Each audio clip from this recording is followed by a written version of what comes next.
de représenter. C'est ça qui te donne, n'est-ce pas, cet adjectif de chrétien. Donc, nous sommes dans une école que nous appelons EFD, l'école de formation des disciples, qui se passe ici dans le cadre du CBS Online Church, tous les mardis, donc, à cette heure précise. Nous voulons que la parole de Dieu soit implantée dans la vie des uns et des autres. Quelqu'un disait, pasteur, ça fait 16 ans que je suis dans l'église, mais je n'ai pas touché à cette dimension de la foi. Ma foi n'a jamais été bousculée comme maintenant. Eh bien, c'est de ça qu'il s'agit. Pas des années dans la foi chrétienne, pas tout simplement d'accumuler de l'âge derrière soi. Non, il s'agit de grandir. Il s'agit de toucher aux profondeurs de la parole de Dieu. Il s'agit de dire, Seigneur, j'ai besoin de toi, j'ai soif de toi. Ta parole est une lampe à mes pieds, une lumière sur mon sentier. Je veux grandir. Je veux serrer ta parole dans mon cœur. Je serre ta parole dans mon cœur afin de ne point pécher contre toi. Lorsque j'ai besoin de sagesse, lorsque j'ai besoin d'intelligence, Seigneur, c'est de toi que je veux puiser cette force et cette intelligence. Lorsque je suis découragé, c'est de ta parole que je veux trouver la source du courage et du réconfort. Lorsque je ne sais ni à gauche ni à droite, je veux me tourner vers ta parole afin de pouvoir retrouver l'orientation. Lorsque j'ai perdu espoir, je veux me tourner dans ta parole afin de pouvoir retrouver l'espoir. Lorsque je ne sais pas quelle décision prendre dans ma vie, je veux me tourner vers ta parole afin d'être illuminé et de pouvoir trouver la décision pour ma propre vie. Lorsque je suis accablé de part et d'autre par des pensées mauvaises, je veux me tourner dans ta parole afin qu'elle rafraîchisse, n'est-ce pas, mes pensées. Lorsque je suis couvert de larmes et que mes ennemis se multiplient même des côtés et des côtés où je n'aurais jamais imaginé, je veux me tourner vers ta parole afin d'y pouvoir trouver un réconfort et une lumière. Bien-aimé dans le Seigneur, c'est ça la réalité de la vie chrétienne. Nous avons donc engagé ce parcours. Une série d'enseignements a déjà été donnée jusqu'ici sur le thème le discipulat. Environ 5 séances ont été données uniquement sur le thème le discipulat. Des séances ont été données sur le thème la vision, l'appel, comment découvrir la perle de Dieu. Et nous avons également parlé du Saint-Esprit et nous y reviendrons. Nous avons également engagé une série d'enseignements sur la Bible, les saintes écritures, la parole inspirée, le lait spirituel et pur, la lumière, la lampe à nos pieds, la puissance créatrice. C'est la parole de Dieu. Nous avons touché les origines, n'est-ce pas, et le développement et l'efficacité de la parole de Dieu. Et je voudrais, n'est-ce pas, vous donner un témoignage qui me revient à l'esprit. Je l'ai lu dans un bouquin, c'est un soldat qui rend un témoignage assez fort, même du côté mystérieux de la parole de Dieu, de la Bible. Il s'est retrouvé en guerre. Et oui, parce qu'il était obligé d'aller en guerre. Et pendant qu'il était en guerre, il a été touché par une balle. Il a été touché en plein cœur par une balle et il est tombé. Bien, c'était fini pour lui, il était tombé. Mais vous savez quoi? Quelques instants plus tard, il se réveille et il se rend compte que la balle lui était entrée dans la poitrine, mais elle était calée dans un Nouveau Testament qu'il avait posé, qu'il avait mis dans sa poche. Il était en guerre, mais il avait, si vous connaissez ce petit Nouveau Testament bleu, je crois que de la société Gédéon, un truc de ce genre, pour ceux qui ont été en Afrique, vous le savez, vous le connaissez certainement. Il avait ce petit Nouveau Testament bleu ici. Et la balle est calée à l'intérieur. C'est inimaginable parce que ça ressemble à une fable. C'est inimaginable parce que ce n'est que du papier, ce n'est qu'un livre et il est moins épais. Une balle qui peut transpercer un mur, mais elle vient caler dans un Nouveau Testament. Lorsqu'il s'est réveillé, il n'en croyait plus ses yeux. Vous pouvez imaginer la suite. Il a consacré tout le restant de sa vie à être le soldat du Seigneur. Et il a mis par écrit dans un document assez original. Bien-aimés dans le Seigneur, la parole de Dieu, c'est ce qu'il nous faut. Elle donne la vie, elle transforme, elle régénère, elle crée ce qui est incréé, elle te donne de l'espoir, elle te redonne du sourire, elle te guérit le cœur. Lorsqu'un cœur est meurtri, le visage est froissé. Lorsque un cœur est découragé, les os deviennent malades. On n'en revient pas. Lorsque on a perdu espoir, les pieds tremblent et on ne peut plus tenir debout. Mais vous savez quoi? La parole de Dieu est la solution. Elle pense les blessures du cœur. Elle console au fond de l'intérieur. Elle change tes peurs en assurance et en sécurité. Elle te promet la vie là où les hommes de ce monde t'ont promis la mort. Elle te révèle le cœur de Dieu. Et elle nous dit que les choses cachées sont à Dieu, les choses révélées sont à nous. Elle est pleine de révélations, elle est pleine de réconfort, elle est pleine de lumière, elle est pleine de ressources. Et même ceux-là qui manquent d'intelligence, ils peuvent la trouver dans le Seigneur. Je crois, lors de notre dernière séance, je vous ai donné à la fin mon bref témoignage qui pour moi est une conviction personnelle. Aujourd'hui, je peux parler français et je peux me faire écouter de façon, je vais le dire avec beaucoup de modestie, de façon éloquente et de façon bien. Je rends grâce à Dieu pour ça. Mais vous savez, cela, je l'ai puisé de la parole de Dieu. C'est elle qui a éduqué mon langage. C'est elle qui a façonné ma littérature. Parce que je n'étais pas fait pour ça.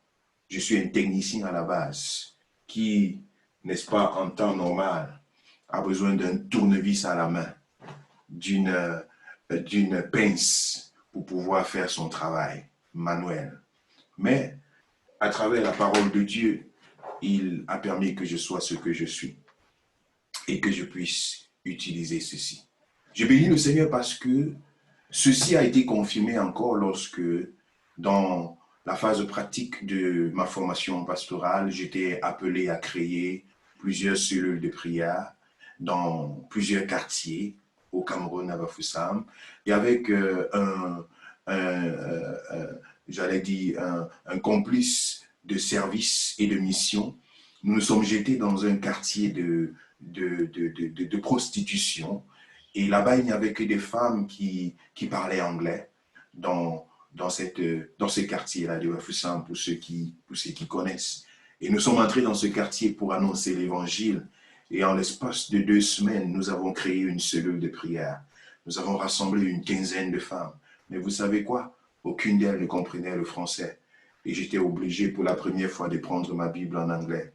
Et j'ai commencé à parler comme si ça tombait du ciel, à les enseigner la parole de Dieu en anglais pendant 2 ans. Et au jour d'aujourd'hui, je dis que cette capacité également de m'exprimer en anglais, je l'ai puisée de cet exercice dans lequel j'ai été frappé, j'ai été introduit de plein fouet. Je bénis le Seigneur. Il y a de cela quelques années, pendant que je finissais mes études à Hambourg, au nord de l'Allemagne, et que je me suis retrouvé dans une cellule de prière que je venais de créer dans ma cité estudiantine. Et tout à coup, dans la cellule, il n'y avait pas que des francophones. Il y avait des Allemands, des Indonésiens, des Togolais, des Colombiens. Eh bien, comment s'en sortir? Il n'y a que l'allemand qui est la langue officielle, la langue, n'est-ce pas, comprise par tous ces gens. J'ai cherché ma Bible en allemand et la même onction est descendue. Bien-aimé dans le Seigneur, je le dis avec beaucoup de modestie pour vous faire comprendre que la parole de Dieu est d'une puissance incroyable. Elle est illimitée. Elle transperce les capacités humaines. Elle perce et elle révèle ce qui est caché. Elle donne la capacité, elle a la puissance créatrice de ce qui n'existe pas. C'est une chose extraordinaire que de marcher avec la parole de Dieu. J'ai ma Bible, je crois que mon épouse est là en ce moment, une Bible que ma maman m'a offerte il y a de cela plus d'une quinzaine d'années lorsque j'ai quitté le Cameroun. Elle m'a dit, fils, je n'ai pas beaucoup de choses à te donner, mais la seule chose que je te donne, c'est ma Bible. Elle a pris sa propre Bible qu'elle avait l'habitude de lire. Elle a dit, je te donne, va avec ça. Et jusqu'aujourd'hui, c'est l'un des précieux trésors que je garde dans mon cœur. C'est l'un des héritages qui, n'est-ce pas, est plus précieux que toute autre chose. C'est pourquoi je voudrais vous encourager, pendant que nous avons clôturé cet enseignement sur la Bible, à entrer dans la parole de Dieu, n'est-ce pas, pour y croire. Pas avec un élan de vouloir comprendre, mais il faut croire. Il faut croire, et c'est en croyant et en ayant cette prédisposition que véritablement la compréhension spirituelle était donnée. Elle est une source de transformation. Les rois courent vers cette source qu'est la parole de Dieu. Les présidents courent vers cette source qu'est la parole de Dieu. Les pays qui mettent la Bible comme étant un des éléments de la Constitution ont généralement du succès, ont généralement, n'est-ce pas, la justice qui s'établit. Parce que la Bible nous dit que la justice élève une nation. Oui, la justice élève une nation, mais nous la trouvons dans la parole de Dieu.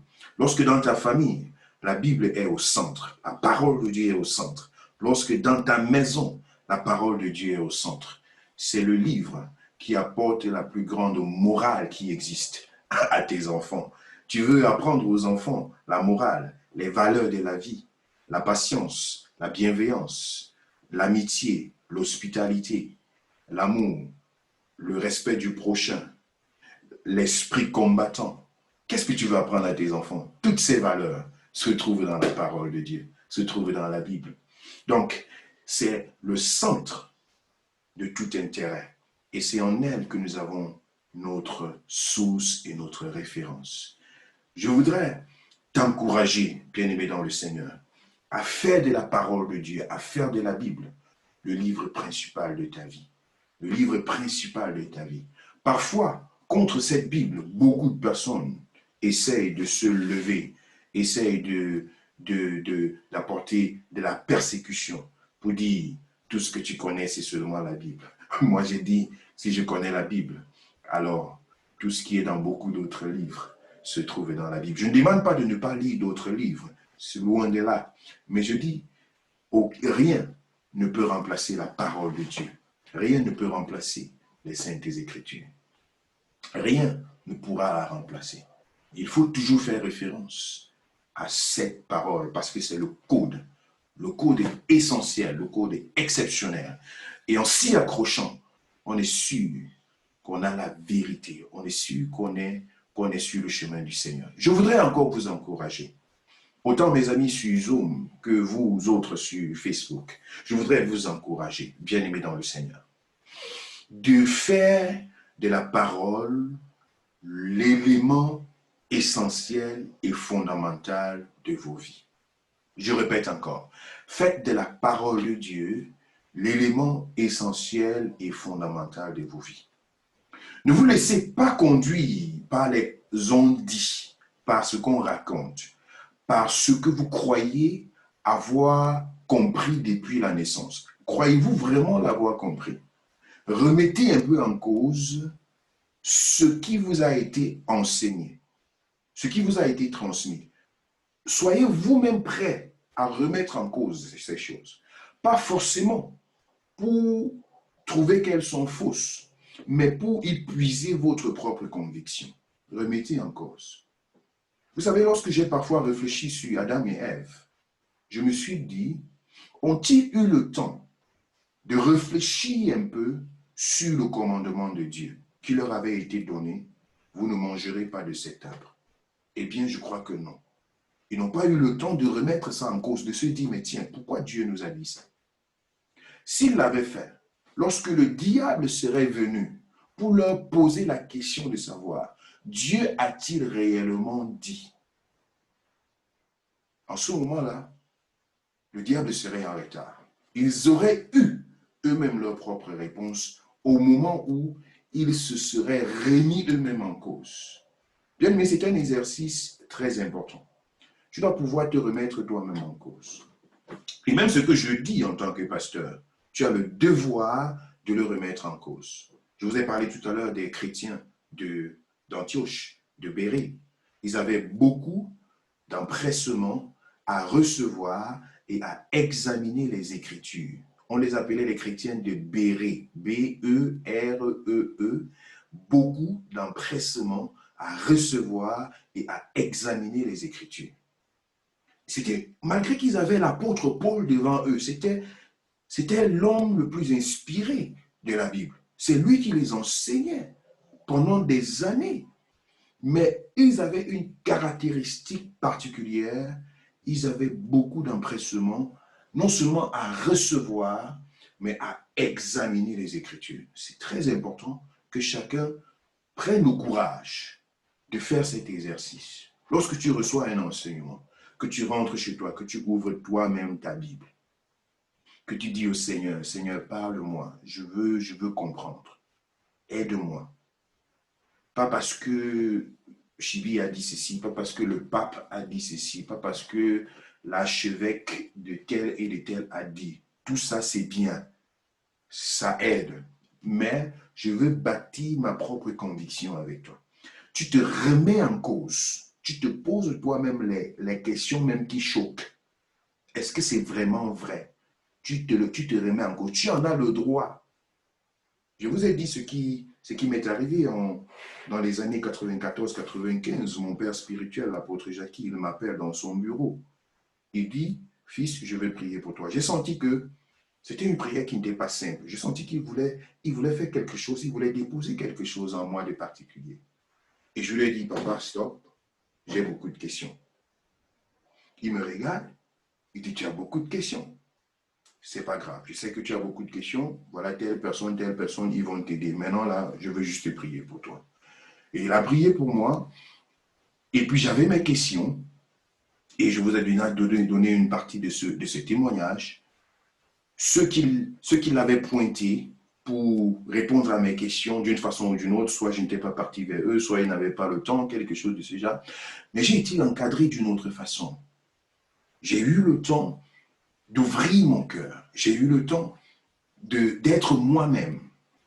C'est pas parce que c'est l'apôtre qui est devant moi, c'est mon père spirituel et tout, que je vais seulement dire, ok, tout va bien et tout. Oui, oui, oui, amen, amen. Non, pas toujours amen, amen. Dis amen, amen quand tu sais que c'est ça. Tes questions ont été répondues, tes interrogations ont été répondues. Sinon, quand le diable viendra plus tard pour te demander, est-ce que Dieu a-t-il réellement dit? En ce moment-là, tu seras en face de tes propres convictions immatures qui sont cachées en toi. Et là, ça risque d'être autre chose. Donc c'est pourquoi c'est très important de faire de la parole de Dieu le point fondamental, le point central. Pour dire, Seigneur, c'est avec ta parole que je veux marcher. Je ne veux pas marcher selon ce qu'on m'a dit depuis mon enfance. Ce à quoi mes parents ont cru, ce à quoi tel et tel a cru. Même si mon père était pasteur charismatique le plus oncionné du monde entier, c'est pas sa foi, c'est pas contagieux, c'est pas héréditaire. Il faut que moi-même je trouve ma propre conviction en Dieu, dans sa parole. Et pour ce faire, voici la référence. C'est très important. Et vous savez, lorsque tu entres dans cette dimension, tu ressors étant transformé. Ton entourage ne va pas te reconnaître. Ta famille va te voir prendre des décisions, on va dire que tu es devenu fou, tu es devenu folle. Les gens auront l'impression que tu es en train de naviguer à contre-courant. Et oui, pourquoi? Parce que ceux-là qui vont dans la grande majorité qui vont dans une direction sont généralement conduits par des choses qui sont supposées être vraies, des choses qui ont été préétablies depuis des siècles durant et qui n'ont jamais été remises en cause. La parole de Dieu, elle est la source de toutes nos solutions et de toute notre lumière. Je vous le dis, je veux partager avec vous, avant qu'on entre dans la partie que nous avons prévue aujourd'hui, intitulée « Comment méditer la parole de Dieu ». Comment méditer la parole de Dieu. Nous allons parler de cela tout à l'heure. Mais je sens véritablement beaucoup de pensées qui viennent à moi et je veux pas bloquer, je veux vous les donner. Je vais vous partager le témoignage des bien-aimés que j'ai encadrés dans la foi, qui est connu par plusieurs d'entre vous, également sur Internet, dans mon site Internet, un témoignage d'une jeune dame que j'ai rencontrée il y a de cela quelques années. Elle était convaincue de l'héritage qu'elle avait reçu, l'héritage qu'elle avait eu de la part de ses parents dans le cadre de la religion. Elle était catholique des pieds jusqu'à la tête. Je n'ai rien contre les catholiques, que ceux qui sont dans cette religion ne se sentent pas blessés. Je vous donne juste un témoignage. Donc, c'était ça sa confession, c'était ça son identité. Et elle aimait vraiment le Seigneur. Elle était accrochée à Dieu, elle avait un amour réel pour le Seigneur. Elle était marraine, comme on le fait dans le cadre de la religion, elle était marraine de plusieurs enfants qui avaient été baptisés. Vous connaissez ça dans l'église catholique, lorsqu'on baptise quelqu'un, il y a marraine et parraine et tout. Donc elle était marraine de plusieurs enfants baptisés. Et elle était déjà en Allemagne, à l'est de l'Allemagne, et dans sa concession, la concession de ses parents au Cameroun, à l'ouest du Cameroun, à Tchan, dans ce village. Dans cette concession, ses parents avaient carrément bâti un hôtel où le village venait pour adorer la statue de la Vierge Marie. Donc leur maison était complètement consacrée. Donc elle était dans cette affaire, des pieds jusqu'à la tête. Alors, nous nous sommes rencontrés, elle a entendu parler d'un témoignage, une sœur qui avait été bénie par un ministère de délivrance que j'avais opéré par la grâce de Dieu sur elle, et puis elle était complètement bénie, et elle a dit à sa sœur, ok, viens, pardon, écoute un peu ce genre de message, et c'est comme ça que les deux sont venus, et je lui ai dit, ce dont tu as besoin, c'est la parole de Dieu. Elle me dit, oui, j'aime beaucoup la parole de Dieu. J'ai dit, ok, c'est bon. Nous n'avons pas touché le cadre de la religion, mais nous avons juste touché la parole de Dieu. J'ai pris 2 mois avec elle. C'est pas obligé que ça prenne 2 mois sur tout le monde, mais c'était 2 mois avec elle. Elle avait un programme suivi, ce que j'appelle les cours bibliques d'affermissement. C'était juste la Bible. On partait sur chaque thème. Les 4 lois spirituelles, la nouvelle naissance, la repentance, l'assurance du salut. Chacun de ces thèmes à la lumière de la parole de Dieu. Elle lisait, elle avalait, je ne comprenais pas, elle ne s'exprimait pas, elle n'était pas émotive. Elle me suivait attentivement comme une personne intellectuelle, elle prenait ses notes et tout, et elle rentrait chez elle sans me dire, pasteur, je suis convaincu, ou bien ce que tu es en train de dire là, c'est du n'importe quoi. Elle ne disait rien, elle prenait juste des enseignements. Pendant 2 mois, chaque fois quand elle rentrait chez elle à la maison, elle remettait ses enseignements sur sa table et elle réétudiait tout ce qu'elle a entendu. Elle essayait de voir si c'est vrai. Parce que ça la bousculait de façon très profonde. Et un jour, elle m'appelle au téléphone et elle se met à pleurer. Je suis étonné, quelqu'un que je ne connais pas émotive, quelqu'un qui m'a toujours regardé du clin d'œil pendant que je suis en train de lui parler et tout, toujours sur ses gardes et tout. Mais subitement, elle est en train de pleurer au téléphone. Je dis, mais qu'est-ce qui t'arrive? Elle me dit, pasteur, dans mes recherches que je fais chaque fois autour de la parole de Dieu, et je regarde également sur Internet, j'ai découvert que même dans le catholicisme, on nous parlait de la Vierge noire. Je ne sais pas pourquoi, je lui avais jamais parlé de ça, et pour moi, ce n'est pas étrange qu'on parle de la Vierge noire, mais le fait pour elle de découvrir qu'il y avait, en ce moment-là, qu'il y avait une instigation, qui est une Vierge noire quelque part, ça l'a tellement choquée. Ça lui a fait mal, je ne sais pas pourquoi, mais ça l'a tellement choquée, elle a pleuré amèrement au téléphone. Je ne comprenais pas, je ne savais pas quoi faire. J'ai prié pour elle, j'ai dit que Dieu te bénisse, prochain enseignement, soit là, on va continuer le travail, je ne sais pas qu'est-ce que Dieu est en train de faire dans ton cœur. Alors, lorsqu'on a fini Ce que je suis en train de vous dire, elle a mis ça par écrit, hein, c'est c'est environ 5 pages qu'elle a mis par écrit elle-même. Donc, lorsqu'on a fini, j'avais donné tous les cours, même le baptême d'eau, elle écoutait sans dire oui ou non, elle a écouté sur le baptême d'eau, elle a écouté sur le baptême du Saint-Esprit, sur la méditation de la parole de Dieu que je vais vous donner tout à l'heure. Elle a écouté tout ça et il était temps maintenant de rentrer dans sa ville parce que pendant ces 2 mois, elle avait dû quitter sa ville de Dresden pour venir à Hambourg, là où je me trouvais.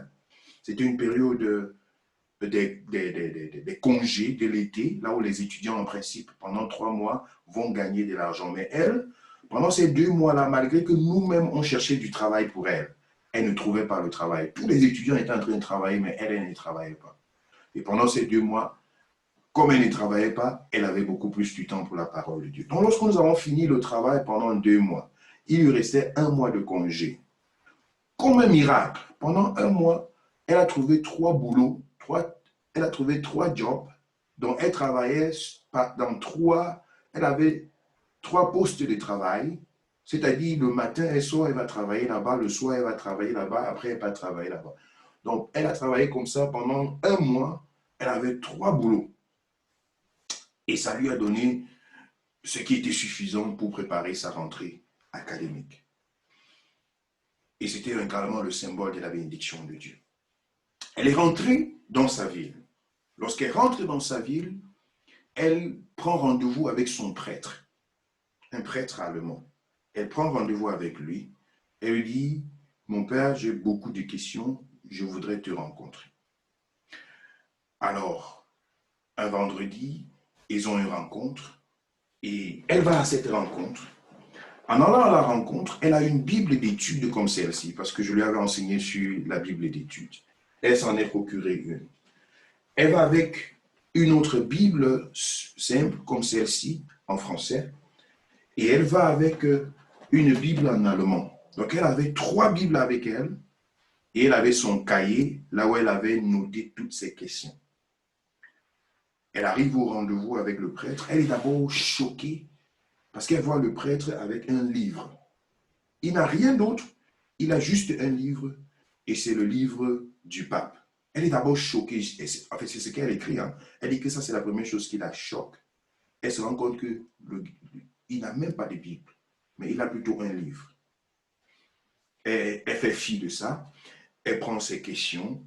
Je vous parle là de quelqu'un qui vient pour défendre sa religion, hein. Elle ne vient pas pour dire qu'il y a quelque chose. Elle vient pour que le prêtre l'aide à rester catholique, parce que c'était ça sa vie. Donc elle était en train de combattre contre ce qu'elle venait de découvrir de la parole de Dieu. Donc elle avait besoin du soutien du prêtre pour qu'elle continue dans cette position, malgré tout ce qu'elle vient de comprendre et de découvrir.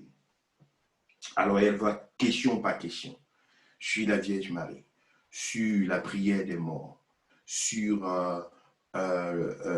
l'assurance du salut. Est-ce qu'on est sauvé?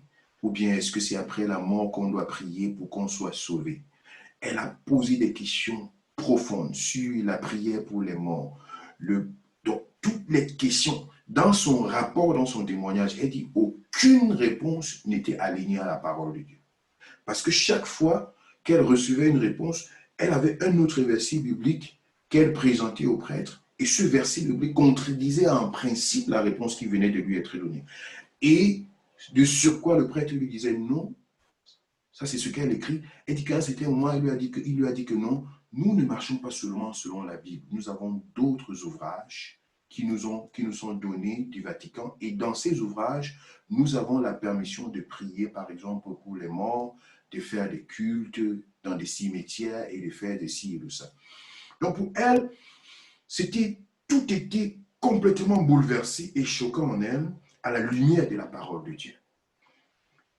Et ce vendredi-là, après 1h30 d'entretien, elle est sortie de ce bureau, elle a essuyé la poussière de ses pieds, elle est rentrée chez elle, elle était couverte de larmes, elle m'a appelé au téléphone, j'ai fait 4 heures de route pour me retrouver dans sa ville, et le même soir, elle a été baptisée d'eau, elle a été baptisée du Saint-Esprit, Elle s'est mise à parler en langue, elle a été délivrée le même soir. C'était extraordinaire. Quelque chose qui venait de bouleverser toute sa vie. Et jusqu'à aujourd'hui, elle est une femme de prière, une femme de feu, une femme déterminée à avancer avec le Seigneur. Elle est devenue la lumière pour toute sa famille. Ça, c'est extraordinaire. Ce que la parole de Dieu peut faire. Il ne s'agit pas de la philosophie humaine. Il ne s'agit pas de ce qui vient de ci ou de ça. Non. Vous savez, un témoignage, une personne comme celle dont je viens de parler, il s'agit là d'une forteresse. Vous savez, quand dans les Saintes Écritures, on parle de renverser les forteresses. Une forteresse, c'est comme un bunker qui est bâti et puis il y a quelqu'un à l'intérieur. Tu vas passer par où pour atteindre cette personne? Vous savez, il y a des raisonnements, il y a des choses qui nous ont emballés pendant toute notre enfance et qui créent un réel bunker autour de certaines personnes. Mais seule la parole de Dieu peut pénétrer ce bunker, peut pénétrer ces intimités pour faire sortir cette personne. Ça, c'est très malheureux. Ce n'est que la parole de Dieu qui peut le faire. Ce n'est que la Bible qui peut le faire. Ce n'est que l'Évangile qui va jusqu'à séparer joie et mointure, pour changer les conceptions anciennes et te donner celle-là sur laquelle tu vas avancer. Je ne dis pas que toutes les conceptions vont être changées parce qu'elles sont supposées être négatives. Ce n'est pas ce que je dis. Mais je dis qu'elles doivent être remises en cause afin que ta propre conviction soit bâtie. Que ce soit dans la même direction ou que ce soit dans une autre direction, mais que tu aies toi-même ta propre conviction. Et ça, tu ne peux l'avoir que par la parole de Dieu. J'insiste là-dessus parce que encore, à la fin de cette parole et de ces saintes écritures, il y a un avertissement assez interpellant. Dans Apocalypse chapitre 22, je crois l'avoir lu la dernière fois également, il dit à partir du verset 18, « Je déclare à quiconque entend les paroles de la prophétie de ce livre, si quelqu'un y ajoute quelque chose, Dieu le frappera des fléaux décrits dans ce livre. Et si quelqu'un retranche quelque chose des paroles du livre de cette prophétie, Dieu retranchera sa part de l'arbre de la vie et de la ville sainte décrit dans ce livre. Celui qui atteste ces choses dit oui, je viens bientôt. » Bien-aimé dans le Seigneur, quand un livre finit de cette façon, il faut faire attention de ne pas y ajouter, de ne pas y retrancher. Mais pourquoi les hommes se tournent vers d'autres sources pour pouvoir régir la vie chrétienne? C'est ça qui entraîne cette multiplicité de religions. C'est la seule chose qui entraîne la multiplicité des religions. Si nous pouvions, en tant que chrétiens, nous accorder sur l'interprétation de la parole de Dieu, je vous assure, il y aurait une seule direction. Une seule direction. C'est ça le bonheur de la circulation routière et même aéronautique et toute autre circulation dans l'eau et autres. C'est que pour que ces choses soient en ordre, il faut qu'il y ait un code de la route. Si la circulation routière est fluide, c'est parce qu'il y a un code, un seul code. Et tous les usagers de la route respectent ce seul code. Et c'est alors que la circulation est régularisée. Mais la seule fois où quelqu'un décide de circuler à contre-courant, de faire fi du code routier, eh bien, les conséquences sont désastreuses et parfois vitales. C'est de ça qu'il s'agit. La Bible, c'est le code de la vie chrétienne. C'est ce qui nous donne l'occasion et le privilège, le savoir de comment marcher avec Dieu, de comment suivre le Seigneur. C'est l'unique. Lorsque nous ajoutons notre propre intentions, notre propre volonté, nos propres interprétations humaines, c'est là où la déviation commence. Nous l'avons vu lorsque nous avons parlé du baptême d'eau, comment la déviation s'est faite au cours des siècles.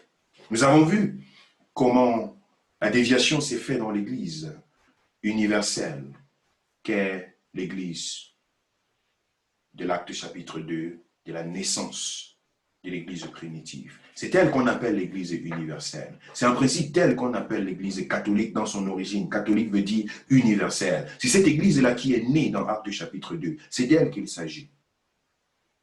Mais, au fil des temps, beaucoup d'orientations, ou j'allais dire de désorientations, se sont introduites à cause de l'interprétation humaine.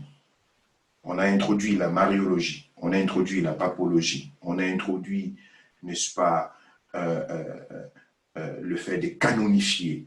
On a introduit beaucoup de choses au fil des années. Et il y a eu des protestations, il y a eu des tentatives de retour à la base, à l'origine. Et ça a fait la multiplicité des tendances chrétiennes que nous connaissons aujourd'hui. Mais je pense que si nous voulons garder l'originalité, nous devons rentrer dans l'Acte des Apôtres pour vivre l'Église primitive, pour vivre l'Église universelle, qui marchait selon la Bible, qui marchait selon la parole de Dieu, qui suivait les traces de Jésus, qui se bornait à ce qu'il comprenait et marchait exactement selon ce qu'il comprenait. Ils avaient un code qui régissait leur circulation et non pas des imaginations qui régissaient leur circulation, non. Alors, c'est ça mon interpellation, bien-aimé dans le Seigneur.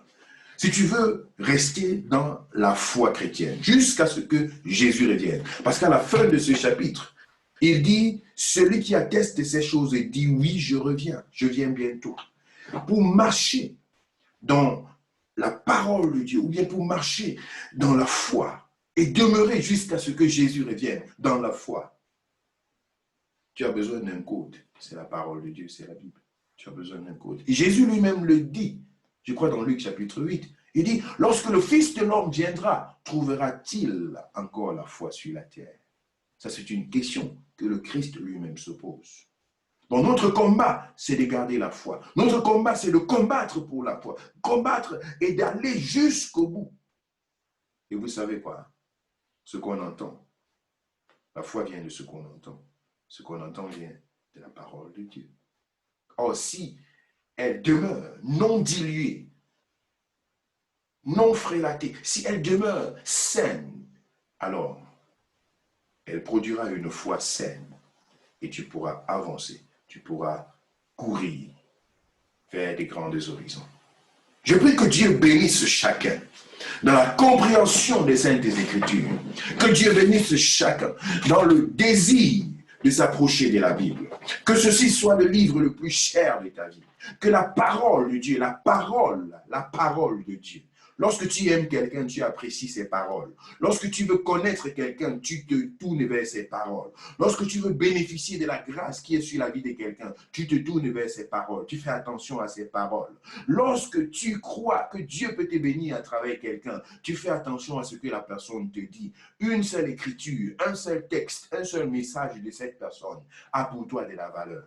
Vous savez, la parole de Dieu a une grande valeur parce que elle nous permet de connaître Dieu. Elle nous permet de nous accrocher au Seigneur.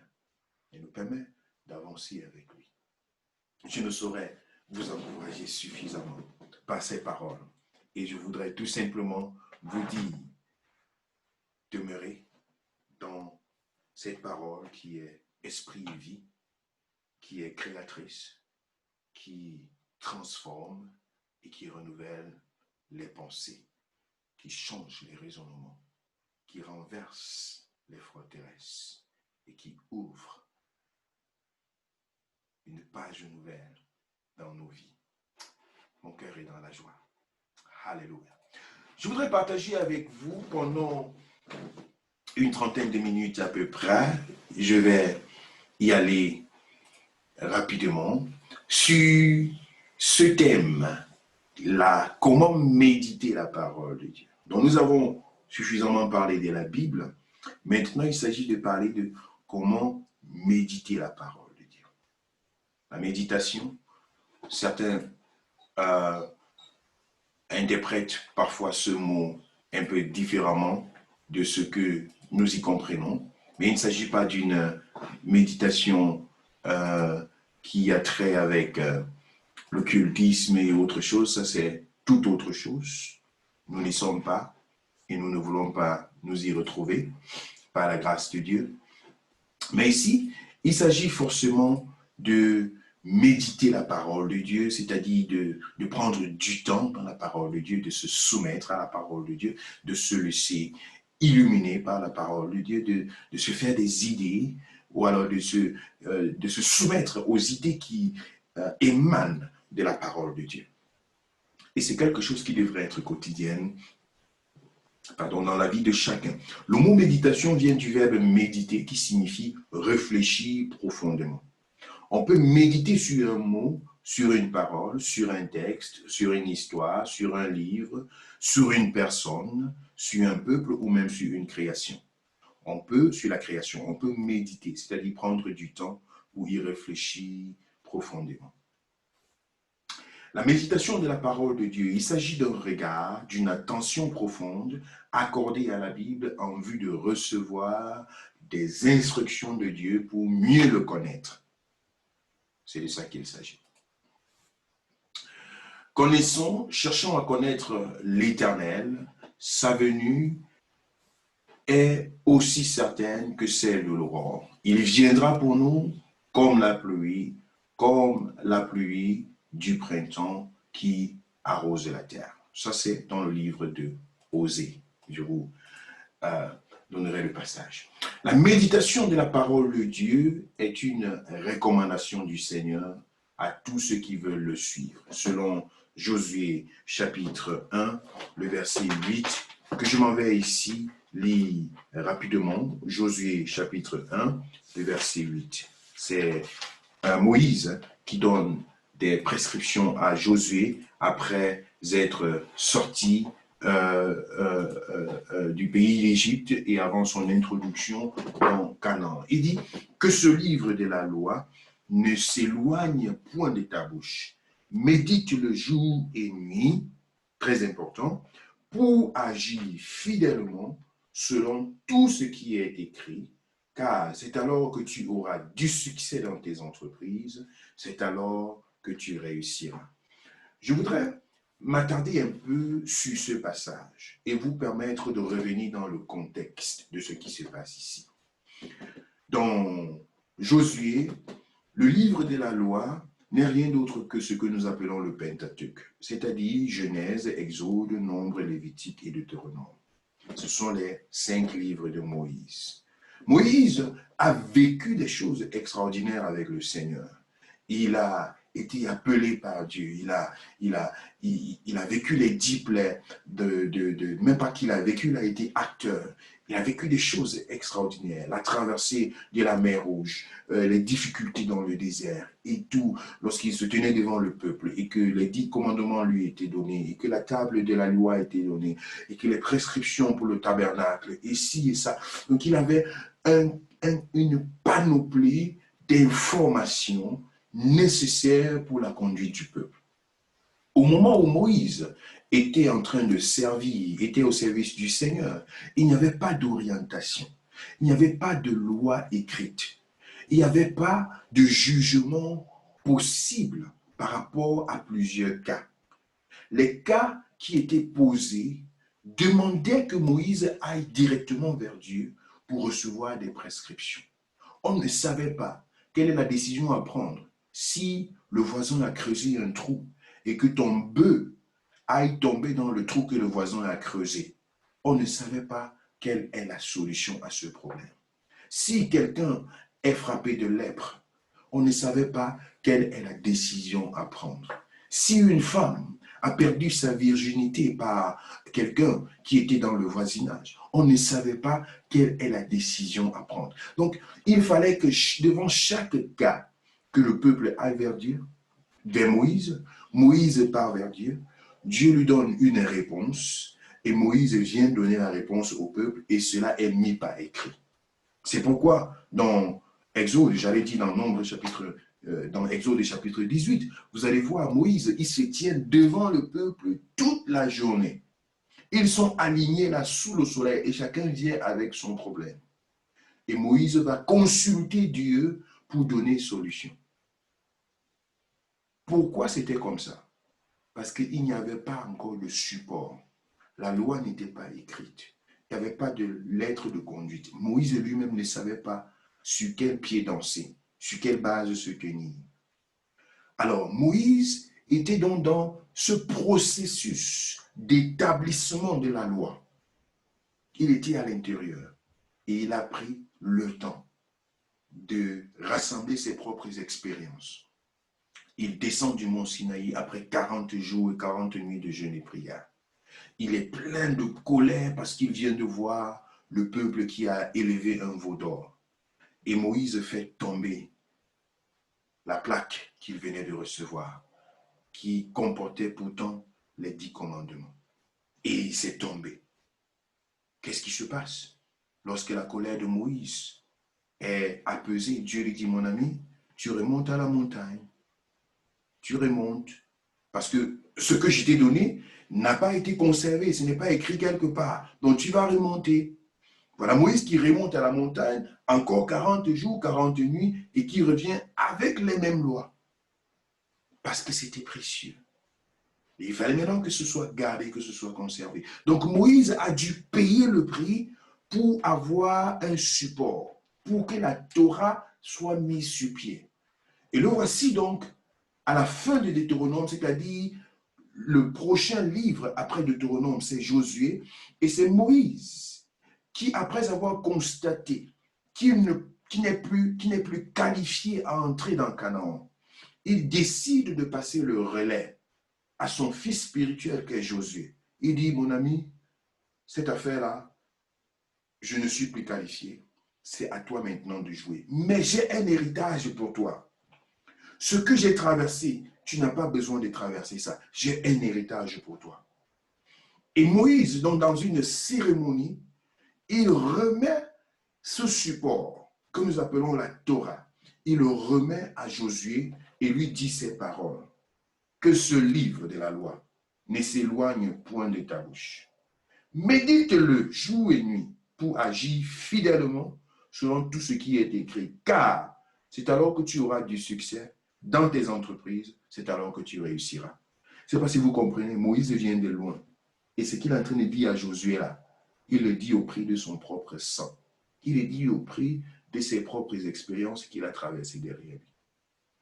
Au prix de ses propres souffrances. Parce qu'il n'avait pas un support pareil. Et il dit à Josué, mon ami, voici ce que je te donne là. Ça va t'épargner de beaucoup de souffrances. Ça va t'épargner de beaucoup de galères. Ce que je te donne là, j'ai payé le prix pour ça. Alors si tu veux réussir, si tu veux vraiment entrer dans ce pays que Dieu nous promet là, voici ce que je te donne. Que ceci ne t'échappe pas. Médite-le jour et nuit. Afin que c'est alors que tu auras du succès dans tes entreprises, c'est alors que tu réussiras. Mais avant ça, il dit, médite le jour et nuit pour agir fidèlement selon tout ce qui est écrit. C'est un secret extraordinaire. J'espère que vous avez vu le contexte dans lequel Moïse est en train de donner ce conseil à Josué. Et lorsque nous prenons ceci aujourd'hui, nous nous rendons compte que cela est valable pour notre propre vie.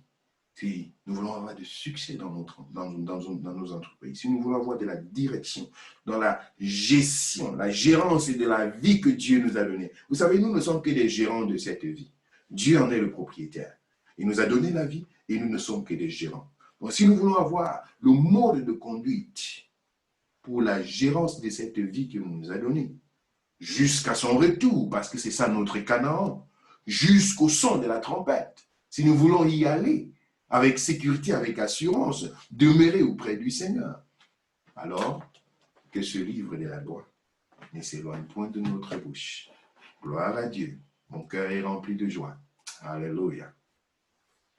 Il dit donc que ce livre de la loi ne s'éloigne point de ta bouche, médite le jour et nuit pour agir fidèlement selon tout ce qui est écrit, car c'est alors que tu auras du succès dans tes entreprises, c'est alors que tu réussiras.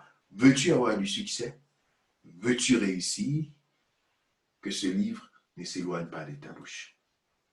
Alors, pour suivre le Seigneur, nous devons le connaître. Le connaître n'est possible qu'à travers la méditation de la parole. Les prédications, les exhortations, les enseignements, tout ce que nous pouvons copier là sur Internet, à gauche, à droite, n'ont pour but que de nous aider à asseoir ce que nous recevons de Dieu dans notre propre méditation quotidienne. Bien aimé. Je crois l'avoir dit hier aussi, j'enseignais un groupe des hommes hier, et je leur donnais des enseignements sur comment prêcher l'évangile, l'art oratoire, l'homilétique. Et je leur disais, mes amis, vous êtes des futurs prédicateurs, et je voudrais vous dire qu'une prédication qui a de l'impact n'est pas celle qu'on a pris à gauche pour aller donner à droite, qu'on a fouillé sur Internet, qu'on a ramassé telle et telle chose et puis on a balancé de l'autre côté. En ce moment-là, tu deviens un canal comme tout autre canal. Tu deviens comme Facebook, tu deviens comme YouTube, tu deviens comme Google. Tu n'es qu'un canal qui balance, qui prend à gauche, qui balance à droite. Et c'est quelque chose, ce canal-là n'a pas de vie. C'est pourquoi tu peux, en une semaine, tu peux traiter, une semaine même, c'est beaucoup. En quelques jours, en quelques heures, tu peux traiter un sujet même que même un théologien ne peut pas traiter. Juste parce que tu prends à gauche, tu prends à droite, tu envoies à droite. Et demain, tu risques d'être rattrapé par tes propres convictions insatisfaites. C'est très important. Les exhortations, les enseignements, les prédications et tout ce que nous recevons à gauche, à droite, cela ne crée pas forcément de la conviction à nous. C'est lorsque tu es toi-même dans la méditation de la parole de Dieu que tout ce que tu as écouté là finit par prendre vie en toi. Je ne dis pas qu'on ne doit pas écouter, ce n'est pas de ça que je parle. Mais je dis ta conviction personnelle, ce qui est vraiment dans ton sein là, ça ne naît que lorsque toi-même tu t'es assise pour prendre cette parole-là pour toi-même. Tu n'entres pas dans la parole parce que tu penses à quelqu'un, parce que tu prépares une exhortation, un enseignement et toute autre chose. Ce n'est pas de ça que je parle. Il s'agit d'aller dans la parole pour toi-même, pour dire, Seigneur, c'est de moi qu'il s'agit. Je veux confronter ma propre vie par rapport à ta parole. C'est de cette façon-là que tu bâtis tes propres convictions. Et que tu n'es pas seulement un canal comme Google qui prend à gauche et qui balance à droite, sans que, vous savez, c'est un peu comme si tu ramasses de l'eau ici, tu verses là-bas et toi-même tu n'es pas mouillé. En ce moment-là, ça ne fonctionne pas, ça n'aide en rien. Demain, dans 2 ans, dans 3 ans, on va te dire pourquoi tu prenais l'eau ici, tu versais là-bas. Tu ne pourras pas répondre à cette question parce que tu te seras découvert toi-même et tu te seras rendu compte que ce sont des choses où je ne savais même pas de quoi il s'agit. Je ne m'étais pas moi-même remis en cause. Or, c'est dans la méditation de la parole de Dieu que tu peux te remettre en cause. C'est un miroir, ce n'est pas un rétroviseur, c'est un miroir. Tu te vois toi-même là-dedans et tu permets au Saint-Esprit de travailler sur ta propre vie.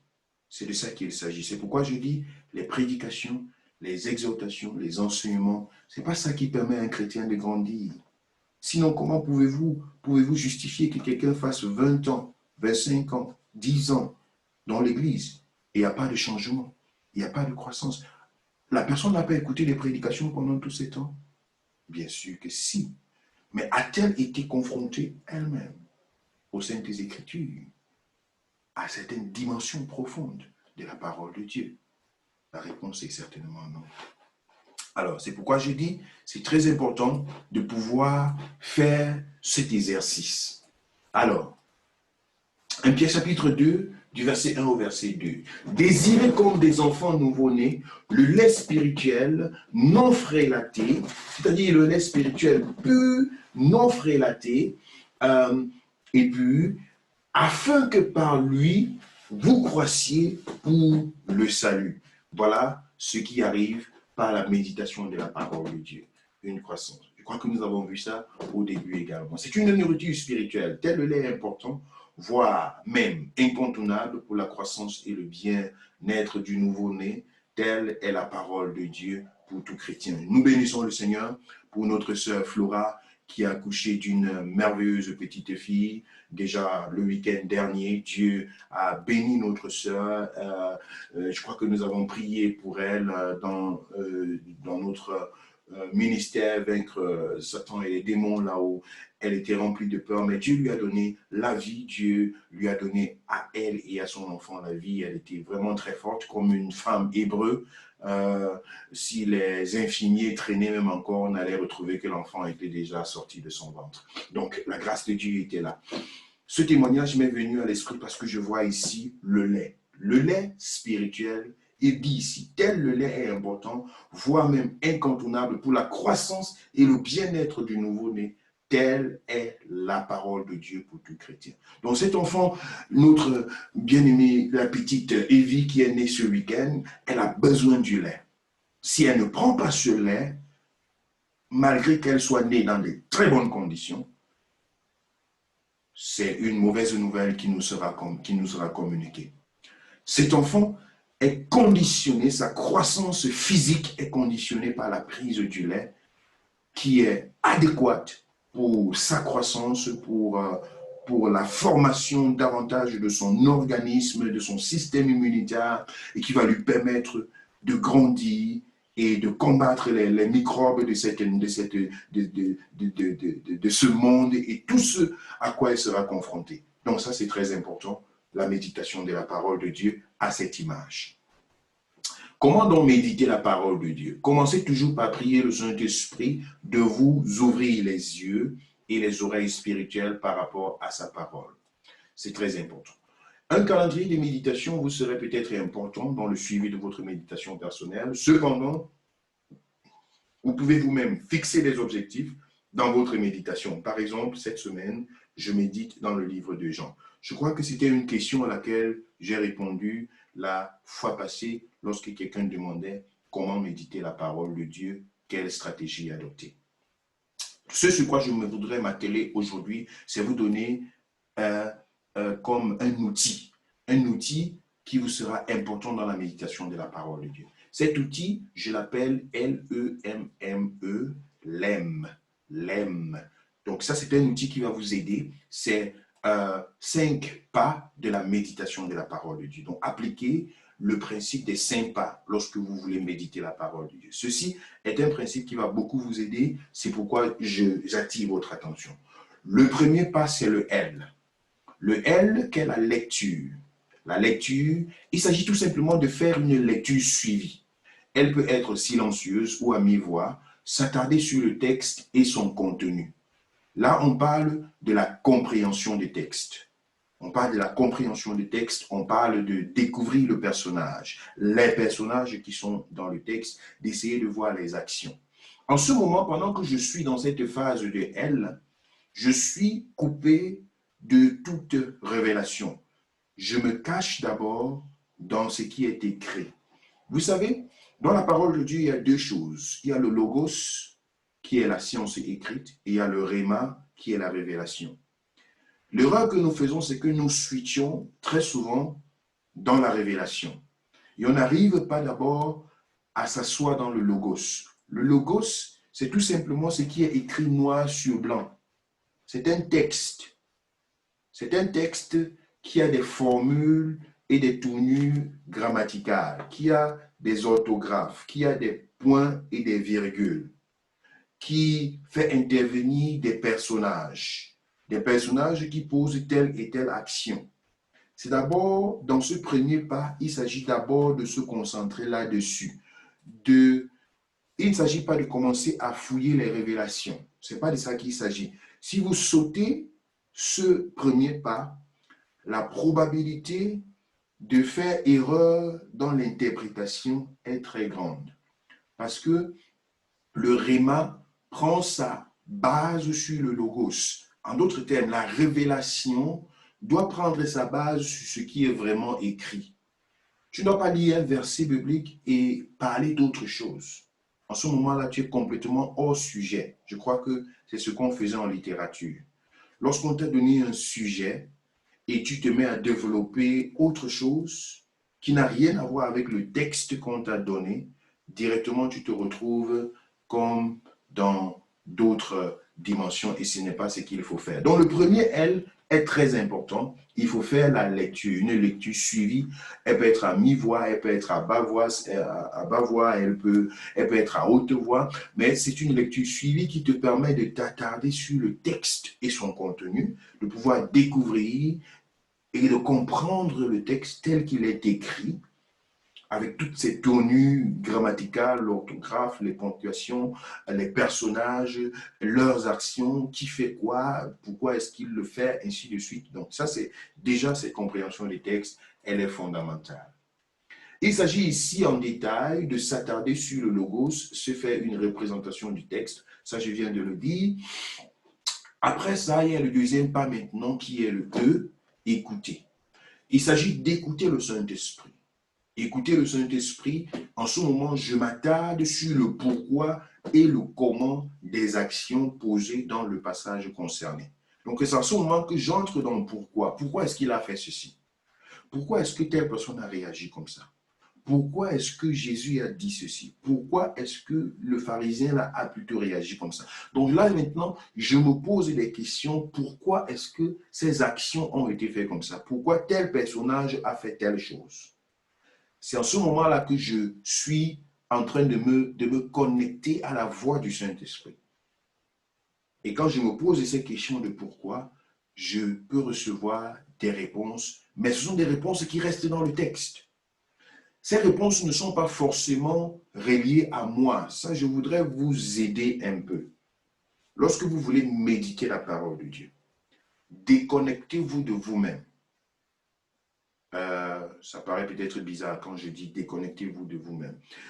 Je veux par là dire, ne lisez pas la parole de Dieu forcément par rapport à vos sentiments personnels. Vous savez, il y a certaines personnes que lorsqu'ils ont un problème, dès qu'ils vont ouvrir la Bible, ce n'est que leur problème qu'ils vont voir.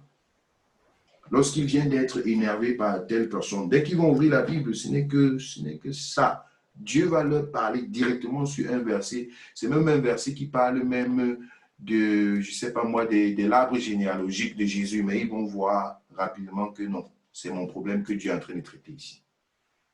Ce n'est pas mal, mais parfois, ce n'est pas à cette étape-ci qu'il faut comprendre ça. Parce que Dieu peut vouloir te parler autrement. Peut-être que tu crois que tu as un problème, mais Dieu veut peut-être plutôt te montrer que tu es dans un processus de formation, qu'il veut plutôt enlever quelque chose d'autre en toi. Mais si tu entres dans la Bible avec déjà tes propres émotions, avec ta propre motivation personnelle, tu risques très vite sauter ce que Dieu veut te dire pour comprendre ce que toi tu veux que Dieu te dise. C'est pourquoi je dis, le premier L est important. Il faut d'abord comprendre qu'est-ce qui se passe même dans ce texte-ci. Quand tu as bien compris ce qui se passe dans ce texte, après, plus tard, ce que tu as compris de la part de Dieu, ce que tu as compris de la part du Saint-Esprit, tu peux le justifier. Cela peut être justifié par exactement ce qui se passe dans le texte. Et là, tu es sur des fondements solides. Ceux qui ne font pas ce processus, selon mon expérience personnelle, ont des mauvaises interprétations de la Bible. Et c'est là où les hérésies s'introduisent.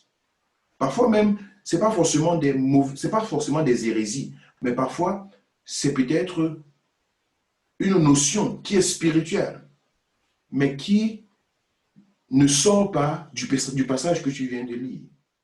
Quelqu'un qui, par exemple, est tourné vers l'amour de Dieu.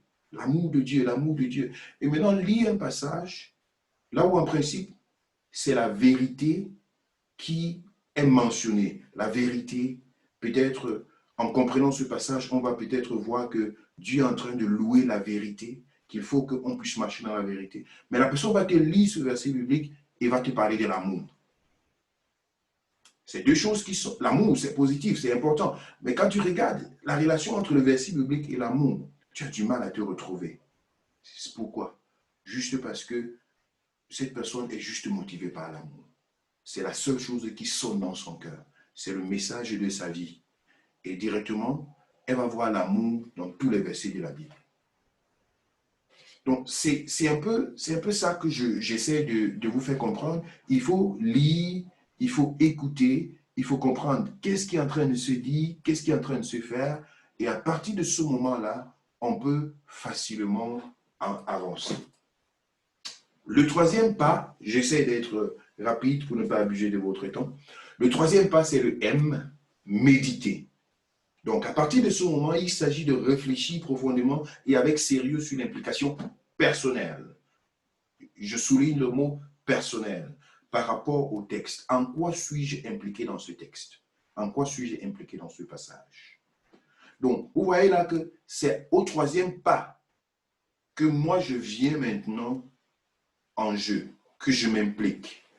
Dans le premier et dans le deuxième pas, il ne s'agit pas de moi. Il s'agit d'abord pour moi de me situer dans le texte, de comprendre ce qui se passe, de remettre en question les actions de telle et de telle personne. Et c'est après l'avoir fait, je pose des questions. Pourquoi?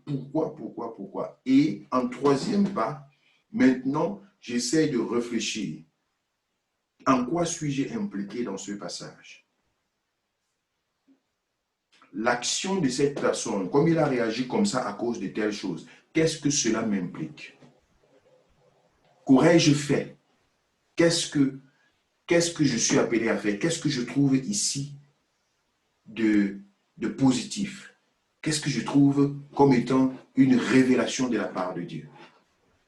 Donc c'est très important et à partir de ce moment-là, c'est moi qui suis devant le miroir. Et il faut donc être prêt à se repentir.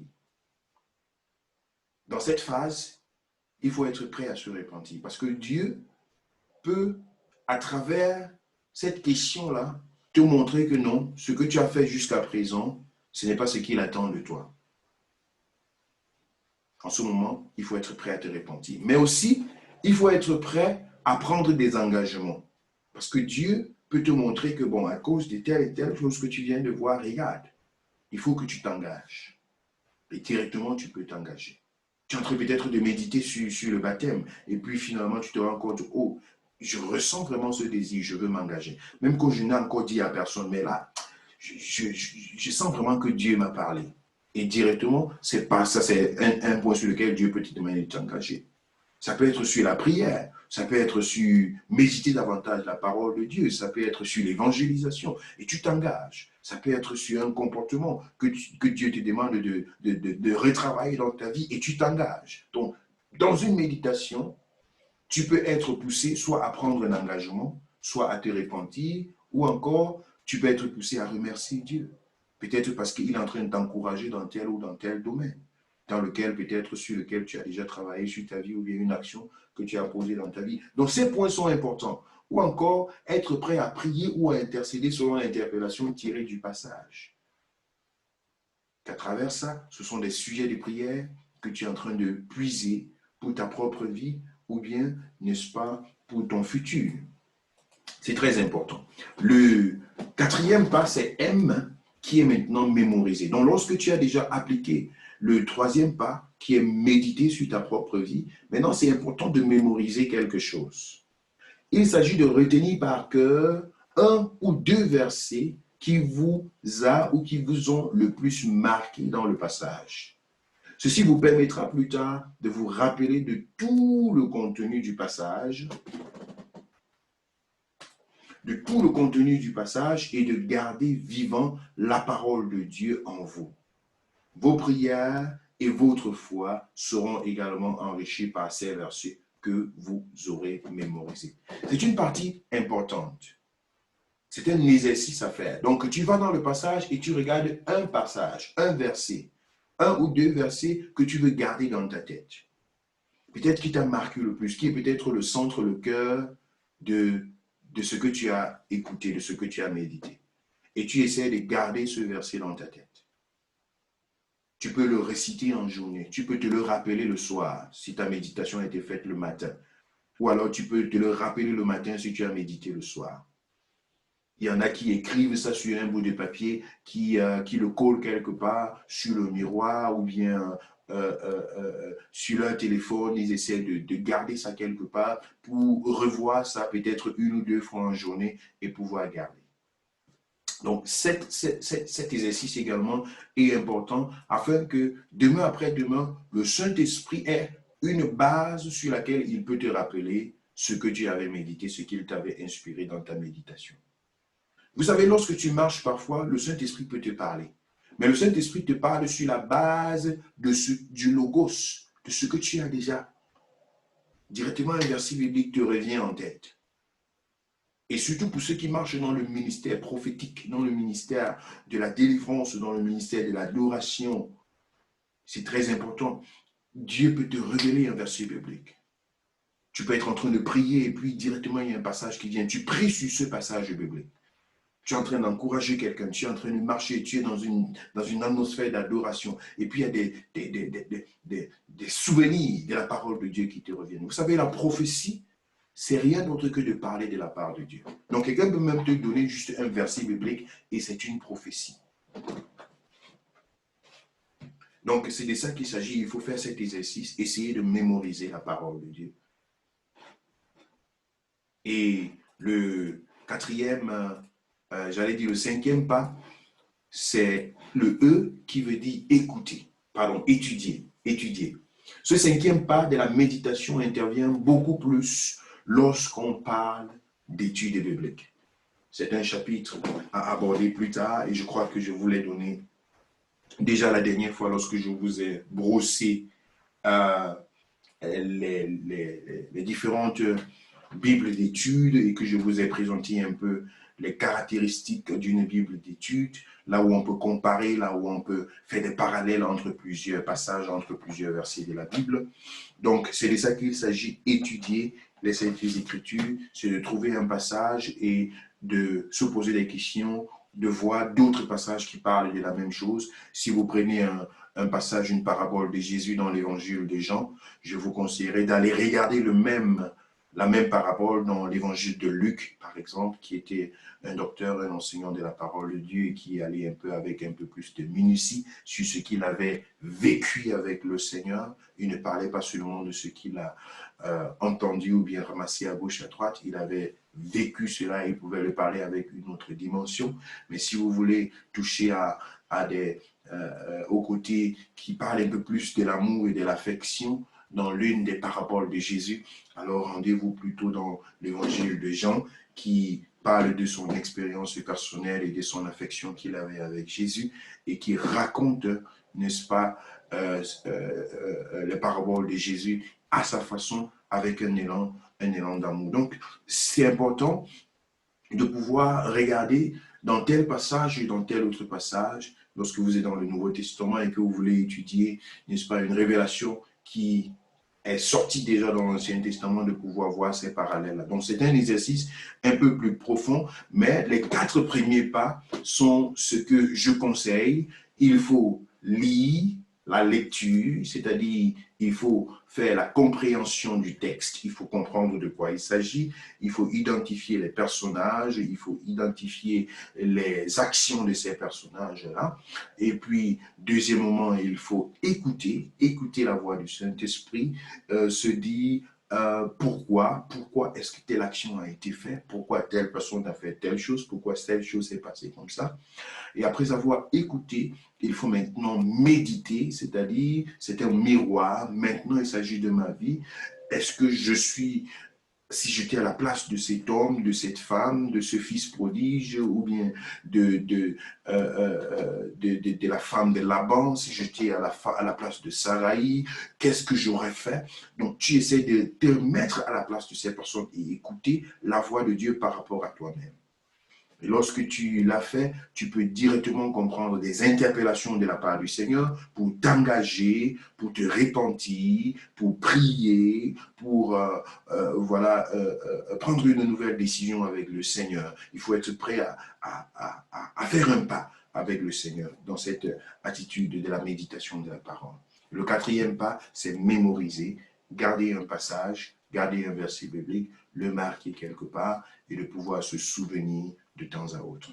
Le 5e pas, il est un peu plus profond dans le cadre de l'étude biblique, mais cela te permet, lorsque tu as déjà fait 2, 3, 4, 5, 10 méditations, c'est très facile de voir un peu des corrélations entre tes méditations pendant que tu es en train de te tourner vers tel passage. Tu te rappelles de ta méditation d'il y a de cela 2 semaines et tu es déjà là dans l'étude biblique. Donc, l'étude biblique vient simplement, lorsqu'on est habitué à la méditation, l'étude biblique suit rapidement.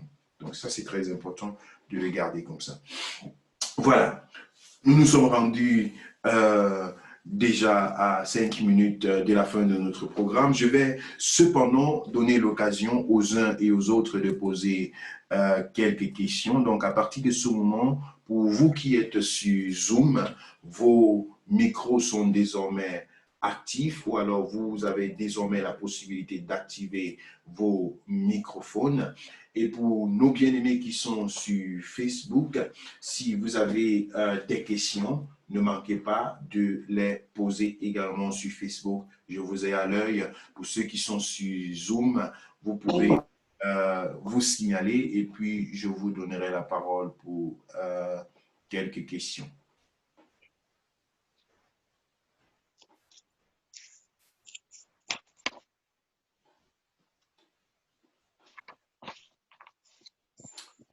Voilà. Donc, quelqu'un a une question? Je ne vois pas de signal. OK. Allô? Donc, Allô? oui? Flora?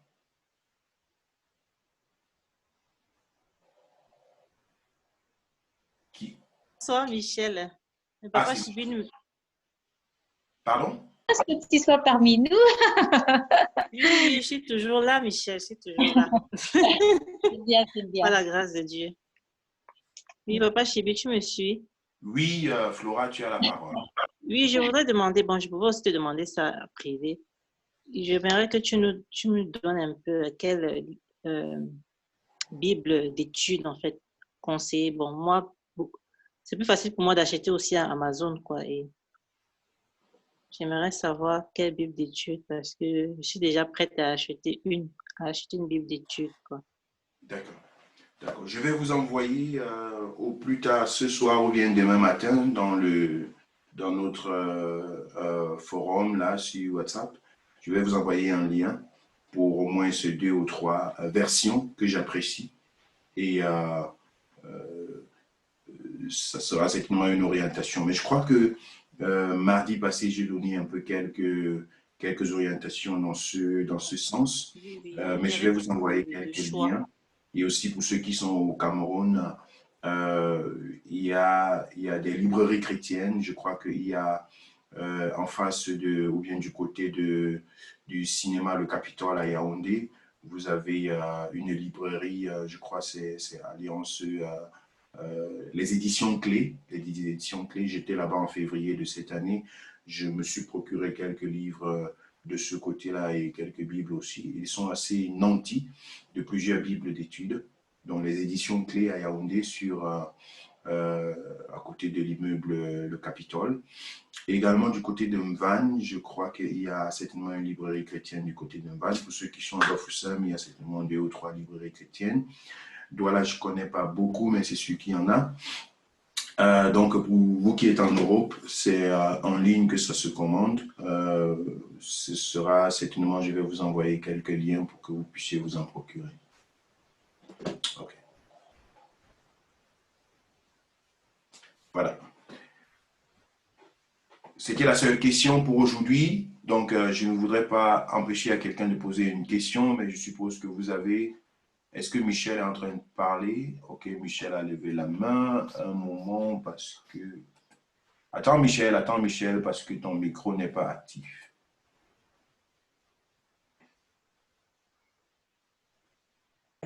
Ah, voilà, voilà. Voilà, bah, bonne soirée à tous. Donc, moi, j'ai eu vraiment encore beaucoup d'intérêt à suivre cet enseignement.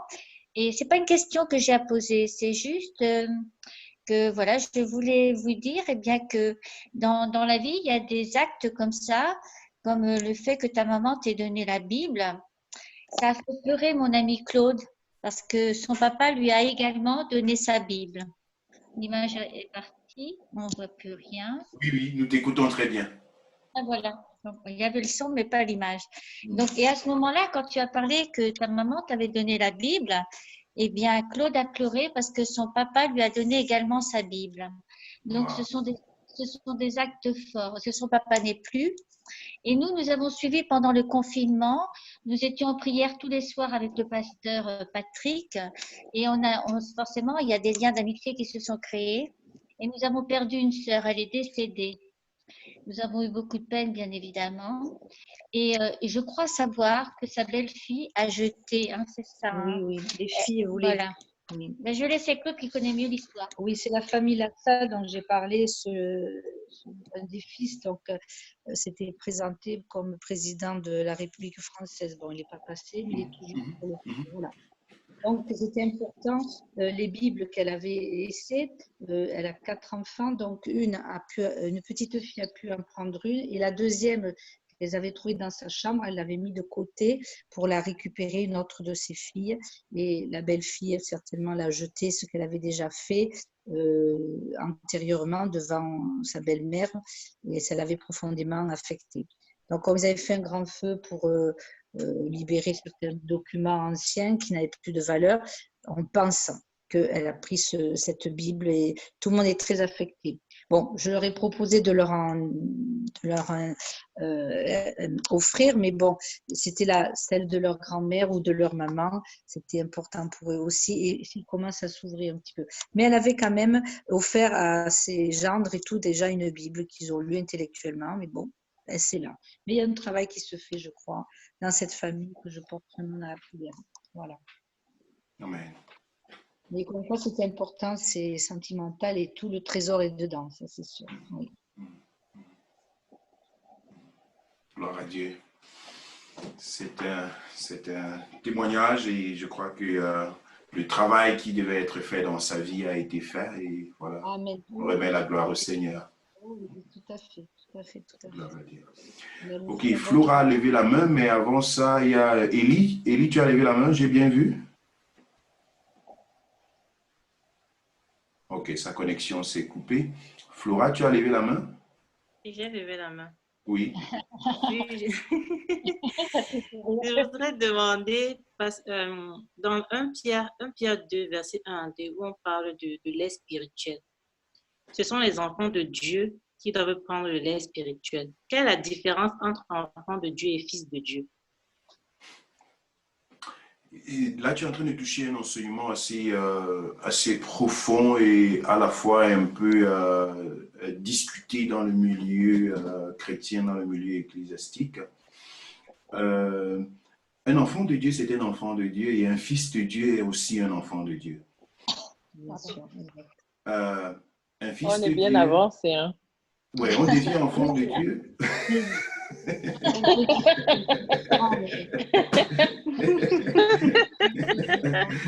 Ouais, ça m'arrive. Ça m'arrive. Voilà. Donc, un enfant de Dieu, un fils de Dieu est un enfant de Dieu, je vais le dire comme ça. Moi, je fais plutôt la différence entre enfant et fils. Quand on parle d'enfant, on voit voilà, un encadrement, on voit un besoin, on voit voilà, une nécessité, une fragilité et tout. Donc, quand on parle de fils, on voit un peu de maturité, on voit voilà, quelqu'un qui peut courir, qui peut aider les autres, qui peut avancer. Prends soin de cette connexion, je Voilà. Vous m'écoutez? Ok, j'espère que personne ne se plaint pour la connexion. Donc, c'est ça. Voilà la seule différence que je peux présenter ici de façon brève. Donc, quand on parle de fils de Dieu, généralement dans les prédications qui sont intitulées de la sorte, ceux qui interprètent parlent un peu plus de la maturité du chrétien. Donc, on ne donne pas l'héritage à un enfant, on donne l'héritage à un fils. Donc, ça veut dire qu'il faut grandir dans sa foi, il faut avancer avec le Seigneur, il ne faut pas rester bébé spirituel, il faut faire ce que vous êtes en train de faire en ce moment, se laisser nourrir par la parole pour pouvoir avancer. Et c'est ça qui nous donne, n'est-ce pas, le canevas ou bien le gabarit de fils de Dieu. Maintenant, si on veut entrer dans les expressions théologiques, ça va être autre chose.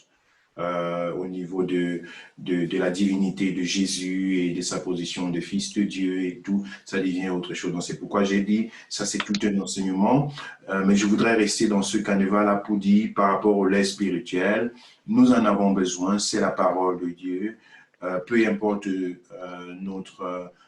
notre niveau de vie, dans la foi, nous avons besoin de cette parole qui est ce lait spirituel. Et puis, c'est vrai que au fur et à mesure qu'on avance avec le Seigneur, on arrive à être capable à manger des choses un peu plus difficilement digestibles, solides et tout. Mais tout ça, c'est ce symbolisme-là de la parole de Dieu qui nous nourrit. Voilà, c'est juste. C'est important. OK. Quelqu'un a levé la main? Élie, tu avais levé la main? Parce que j'ai cru que ta main était debout là à un moment. OK. Alors, Michel. OK. Ah, oui, Michel, et puis je prends... J'ai encore levé le doigt. Oui, attends, et puis je vais prendre Élie après toi, oui. Bah, Élie peut passer hein, s'il est prêt. Non, non, ça va, ça va. D'accord. Quand tu as dit justement que la Bible, c'était le code de la route, le code de la vie. Moi, quand j'étais en errance spirituelle, je cherchais mon chemin. Et ça rejoint exactement ce qu'a vécu cette jeune femme que tu as encadrée, parce que je suis allée dans une église catholique, puisque je suis catholique, et que je vais prendre justement, je change de chemin, parce que voilà, j'ai grandi spirituellement. Et quand j'ai posé au prêtre des questions qui étaient inquiétantes pour moi, que je voulais comprendre, à aucun moment, il n'a su me répondre. Il m'a laissé dans le doute le plus complet et à aucun moment, et c'est ça chose étrange, il ne m'a conseillé la lecture de la Bible. Alors que c'est la base, c'est la base. Voilà. Et je suis repartie, je l'ai fait plusieurs fois. Il y en avait une fois, il regardait ses mains, il me dit, mais qu'est-ce qu'on peut faire? Mais qu'est-ce qu'on peut faire? Et il n'avait aucune solution. Il n'avait rien à me dire. Vous voyez? Et je suis ressortie, et ben franchement, mais c'est même pas mécontente, mais il y avait de l'incompréhension. Voilà. Et on est dans justement cette église catholique, pour l'avoir fréquentée, je vous assure que c'est souvent ce genre de choses. Moi, j'ai assisté à des prières des mamans, hein, on se regroupait.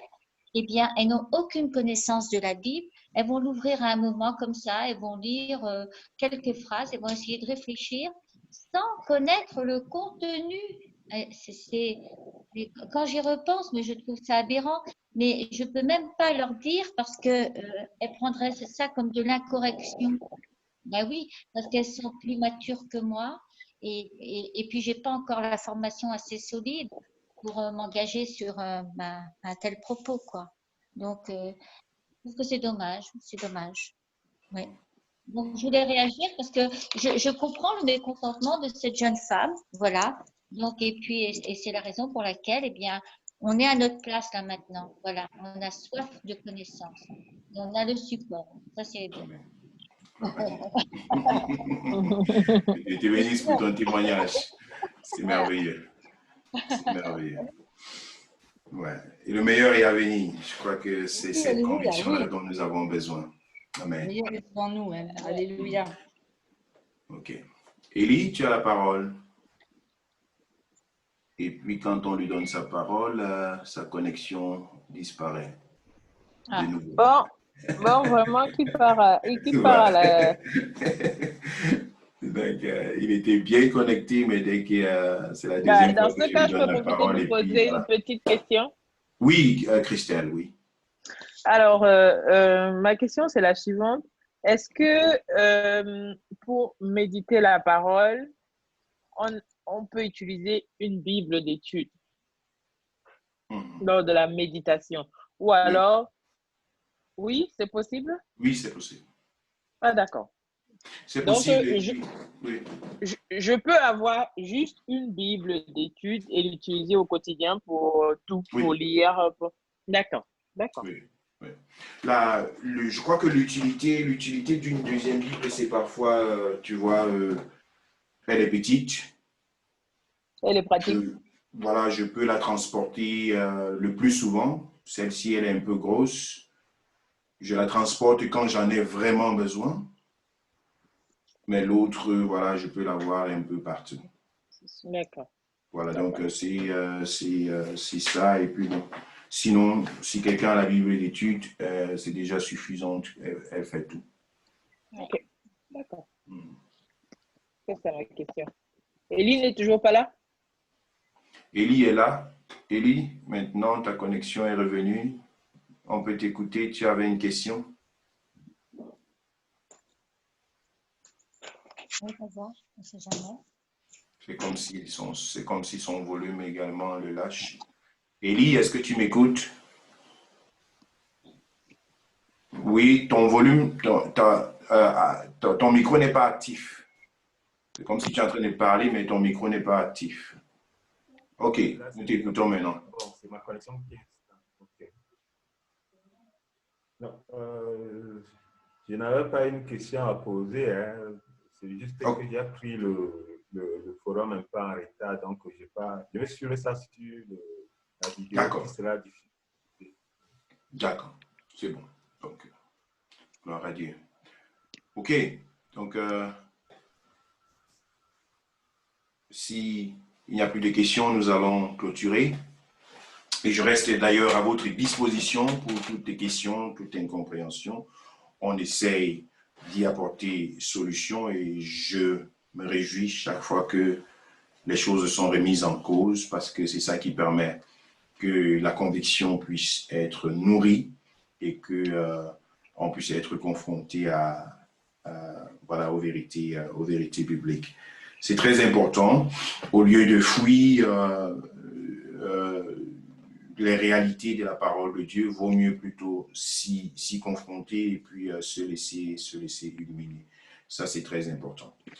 Alors, que le Seigneur vous bénisse ce soir, que sa grâce soit sur vous. Nous nous retrouvons mercredi prochain pour ceux-là qui sont en train de se préparer au baptême d'eau. Nous nous retrouverons mercredi.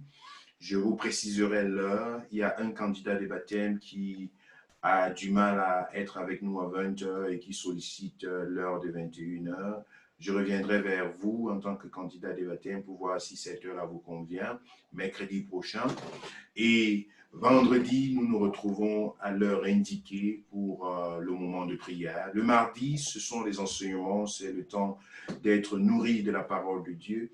Et le vendredi, ce sont des moments d'opération, n'est-ce pas, dans le domaine spirituel, dans le surnaturel, pour manifester la gloire, la puissance de Dieu et détruire les œuvres de Satan, l'une des missions fondamentales du Christ sur cette terre. D'ici à là, je vous souhaite une nuit agréable, un début de semaine vraiment béni par la grâce de Dieu dans vos maisons, dans vos foyers, dans vos églises où vous êtes membre à part entière. Que la grâce du Seigneur se repose sur la vie de chacun d'entre vous. Mon souhait, c'est que chacun grandisse en connaissance de la parole. Connaissons, cherchons à connaître l'Éternel. Sa venue est aussi grande que celle de l'aurore. Et plus nous connaissons sa parole, plus nous sommes enseignés, nous sommes édifiés, nous sommes aiguisés pour le combat spirituel et surtout pour marcher selon la volonté du Seigneur. Que sa grâce se repose sur chacun de vous, ici sur Zoom comme sur page Facebook. Que le Seigneur vous bénisse au nom de Jésus. Shalom. Bonne soirée. Au revoir, Shalom. Au revoir, Michel, Claude. Au revoir. Que Dieu vous bénisse, tout le monde. À demain. À bientôt, merci. C'est demain, oui. Demain. À demain. C'est À demain, demain. c'est demain. Voilà, merci. Demain. Oui, mercredi, c'est demain, c'est vrai. Je te laisse faire.